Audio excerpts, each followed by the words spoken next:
Okay, I'm going to show you the inside workings of this Thunderbell alarm clock. I've got this for Christmas a couple of years ago. It's been doing a good job keeping the time and everything. Quickly run over what it has. Has its onboard light, as you can see. There's the clock hands, there's the logo, there's a light and the ring stop thing, I don't know what it's called.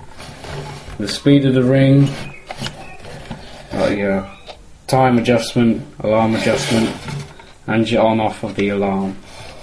So let's take this thing apart. Well, here is the battery compartment, and it's just basically two AA batteries of 1.5 volts. Here's the inside working of this clock, and it's got very tightly compact wires, not too much excess wire except for some around the odd place, but other than that, pretty good. The control board and stuff like that, you can see. Got some resistors. This is to control the time. This is to control the alarm. So it's basically got the clockwork of a normal hand clock that doesn't have an alarm on it, but has the mechanism or trigger system to activate the bell thing. I thought these bells were actually metal when I got them, but unfortunately they're plastic. The switch is just basically sounds to me like a contactor switch, something like in my Heinz engine.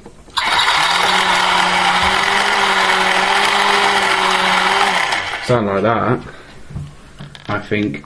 But for the switches, for the speed and the alarm, they just use the same switches in here. So these, the penny pusher has got the same switches as the alarm clock, and the bell is metal, but what is driving those two rings on the plastic platform is just basically a little 3-volt electric motor. I'll actually give you a demo of it running. Here we go. Oh, it's timed out. No. Alright.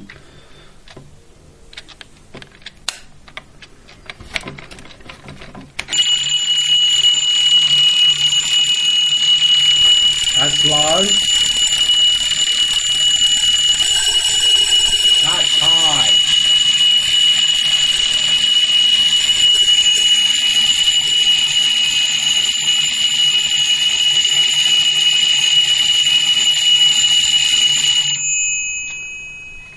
So that was on high,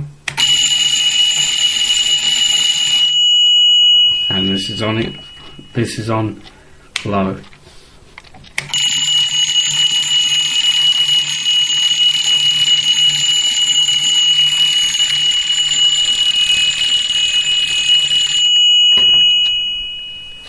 And there you go, that's just about it. Very simple layout. The clock faces there, and it's just basically a very simple layout. I hope you enjoyed this video, and thank you for watching.